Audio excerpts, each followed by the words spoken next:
Hello, good morning, everyone. Super thrilled to be here today.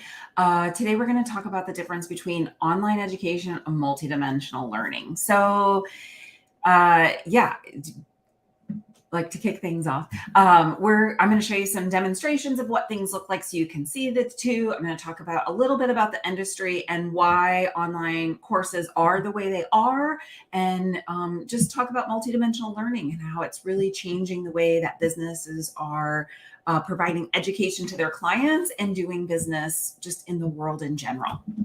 So my name is Erica Clark-Alejo. I'm founder and owner of Thrive Epic. So I help businesses create multidimensional learning experiences so that they can impact more clients on a deeper level while growing their business and without sacrificing all the time that it takes in serving clients, building courses, building programs, and all of that. All right, let's dive in. So typically online courses, how many of you have signed up for things? Probably, if I had to guess, let me just back it. If I had to guess, most of you have signed up for online courses in the last couple of years, especially with COVID. And probably what you've taken is a course that has a lot of video. Maybe there's a handout and they're like, hey, here's an online course. And it's been really good. And it has served us for a long time because as technology's changed, as we've moved online, as things have happened, like that was, I'm going to say really great 10 years ago when we could access this information and just be able to take it in any way we can from the convenience of our own home. So videos served us well. But the problem is they're not serving us well anymore. So as technology is advancing, as the way of life is changing, and with I'm going to say short attention spans, and I'm going to challenge that and say it's not always short attention spans. So give me just a moment. But I'm going to say with the way our attention spans are these days, having a 20-minute, an hour-long, a 3-hour-long video is just not cutting anymore. It's not keeping people engaged. It's not helping really allow the learning to be in this short-term space and move over to long-term space so that you can experience these like big transformations that you want. And the reason why I said I want to challenge this short attention span is because if you've seen any of my posting, you've probably seen it before, but yes, our attention spans are short. And maybe shorter than they were many, many years ago. But the thing is that really as humans, we've become more selective. So our attention spans can be long, right? If you look at movies in the movie theater, they're now trending upwards of like 2 hours and 50 minutes. They're long. The movies are getting longer than they used to be, where like, I'll say like in the 1980s, movies were an hour and 20 minutes, right? Under an hour and a half. So it's, yes, our attention spans are somewhat getting shorter. We have TikTok, we have all of these things where these like short bursts of videos and they're really great. But at the same point, if something is really immersive and it's really exciting and it's engaging, people are going to stay. They binge Netflix. They stay for 2 hour and 50-minute movies plus previews. So it's not really about the length of time. It's really about how things are designed, how it's put in front of somebody, and how engaged they are in their learning. So that's really what we're talking about when we talk about the difference of traditional online classes. We're talking about how it's delivered, how students are receiving it, and their level of participation versus multidimensional learning. Again, in contrast to those, it's how we can immerse learners into their learning, how we can provide that transformation, and how we can put them in the driver's seat. So the other thing, before I share this with you, I'm going to show you a couple of examples, is when you think back to when you were in school. So when you were in school, you probably had some teachers who just like lectured at you and you're like sitting there taking notes, and it works for a percent of the population. And you might be one of those people who you're like, that was the best for me. I didn't want to like go do anything hands-on, but it really does work for a small percentage of the population. Most of the population needs something more or needs a mixture of several different things to be able to learn. And so now, because of the way technology is, because of the advancements and everything, we are able to take that idea of immersing people in their learning and being able to put it online and saying enough with the handouts and just straight videos. So I don't know about you, when I take stuff, I take a lot of professional development. I have lots of credentials and things. I love education. And so I have all this professional development to do. And when I get those videos, you're just like, and I can't say that I put them on 2 or 3 times speed, but sometimes, it happens. Because it's just like, I need to get through it and try to figure out what they're saying. And we want to avoid that. So as business owners, I know that you have best intent for your client and you want the most amazing experience for them. And you truly do want to impact them on a different level. So this is not talking about building courses for just like lead generation of like, you're just trying to like collect email addresses. This is really building for ultimate change and impact. All right. So with that, let me show you a couple things. So this is a traditional online course. I feel like I should put up a banner and be like, this is traditional. So in case somebody jumps in right at this moment, you can see like, this is what you typically see. So this was an old course I did. And honestly, again, it served businesses for a long time, but it's no longer serving them because we're seeing students that are not completing courses. We've seen students that are just like, not getting the transformation that the businesses wanted. And when I say transformation, what I'm meaning is like whatever that result is that the business owner, the company expected when they put this out. So this is what you see. I got to flip screens a lot. Hold on one second. So this is what you see a lot. We'll see a lot of different videos. You can see videos. I mean, you can see a video of me. So I did this in my business a long time ago. This is a course on emotional intelligence. So you can see there's often a video. There's a great handout. Sometimes you'll have some extra text down here, not always. And then you move on. And the next lesson is another video, another handout, and maybe some text. And it just continues to go through the whole thing. And again, this was beautiful and amazing several years ago, but it's not working anymore.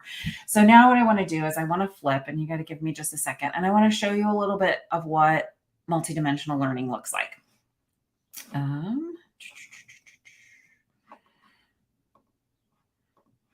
Give me just a moment to share this out.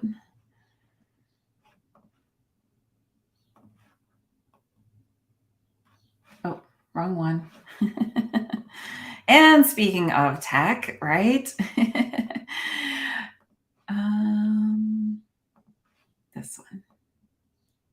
Okay, so this is now what we call multidimensional learning. So you can see, yes, the layout is quite vastly different, but you can see we have a mixture. We have a mixture of text, not saying we still don't have videos, right? We have videos in here, but they're a little bit more strategic in where they're placed and how they're outlined. When you're talking about multidimensional learning and you're talking about immersing someone, it's not all about the pretty, right? It's not all about that it has to look this amazing way. We do want it to look nice, right? We want it to be like, put into your brand and things like that. But you also want to have a clean space for your clients to be able to easily access information and lay out in a way that's going to flow and going to flow well for them. So we talked a lot about actually how the content is laid out. So typically when you get just videos in courses, or you get just text, it's just all put there. And I know like people are geniuses in their own area, so it can be hard to deconstruct and build on the science of how people learn. But there really is a science in how they learn, in how that they take in information that's going to allow for maximum results for them. All right, so you can see here, so students being able to go through and look and see and do what they want inside the course, to find things that are highlighted out, to be able to play around, to listen to information, to see information. So you can see that, they can click around and be able to sort of be the drivers of their own education. Now, I realize there's a lot of text in this one. That's just the way it's built out because of the way this programming is. But it's also about, again, creating these immersive experiences that totally take people on a journey. So this statistic's really interesting because it's said to be at 250 billion by 2020. They're actually doubling it. So see at like just under 400,000 within the next 400 billion within the next couple years. So the statistic's really interesting. So let's talk about now inside. I'm going to show you some other really cool, fun stuff as we go. So in multidimensional learning, I'm going to back up. When we talk about traditional learning, we look at different things. So there's ways students learn. So students learn their visual, and I can pop these up on the screen for you. That makes it a little bit easier. So there's visual. So some students like to see graphs, stats, patterns. This is not just about pretty photos.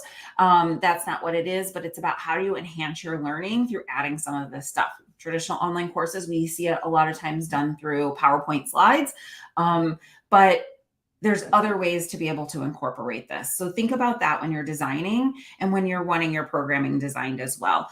On top of that, the next one is auditory. So learners, lectures and audio style information. So this is again what we see in most traditional online learning platforms, when there really needs to be a mix. There needs to be a mix of the visual. There needs to be a mix of the auditory and even the kinesthetic. And this is where we see the one that falls short the most in traditional online courses, that there's not enough simulations or practice, or they're like, download this worksheet and then go do it. But how do you really create these hands-on experiences inside of your course? So when you look at this, when you look, actually, I'm going to come down to this one and show you this. So this is a sample exercise. It's similar to one that we had built. So I'm going to show you. Let's see if you can hear it.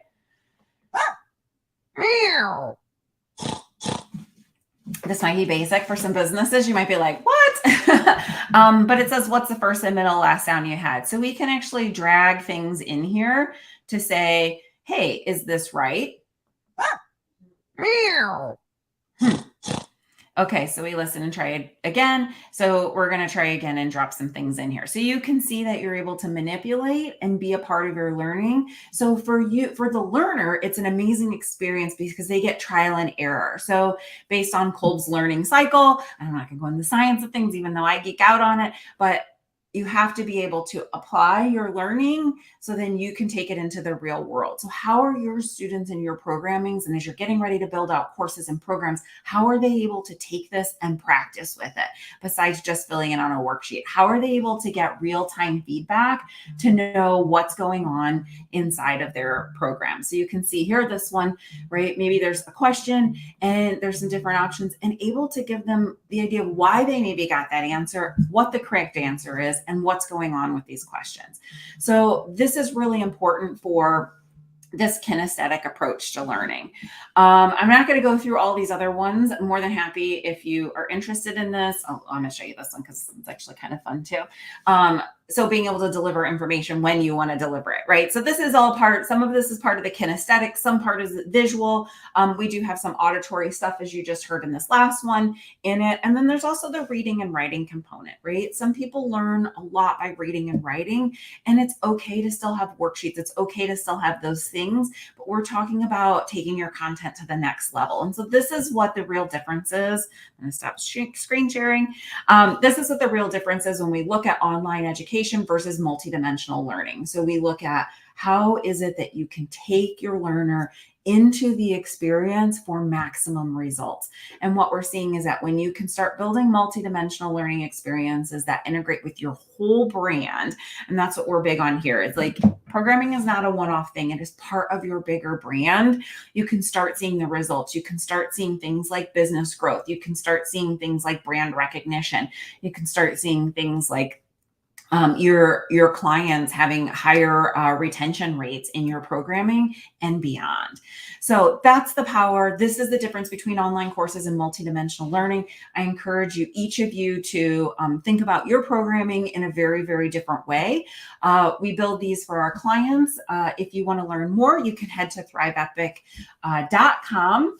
And if you want to just learn more about how it really integrates in your business, especially if you're a small business owner or entrepreneur, you can head to thriveepic.com/amplified and check out our free micro series and learn more.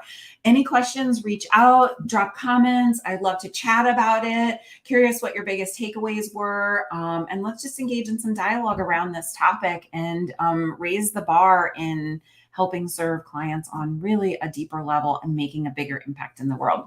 So with that, I'm Erica Clark-Alejo, and I hope you all have a fantastic day.